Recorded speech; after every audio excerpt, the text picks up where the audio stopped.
เนาะตอนนี้เรากำลังเบิ่งข้อมูลเรื่องรถไฟ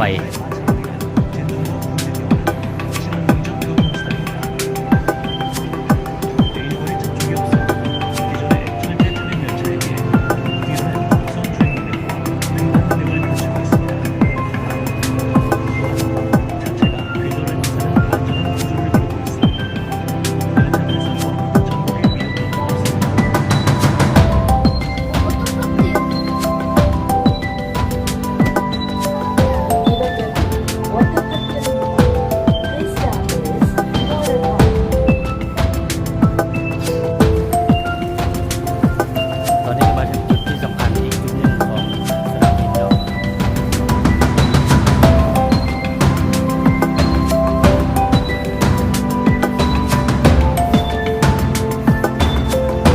เกตเบิร์กคือราคา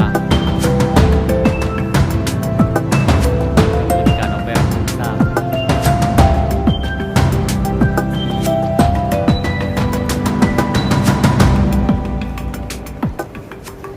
คิดว่าจะเป็นไปเมื่อไรแต่ว่า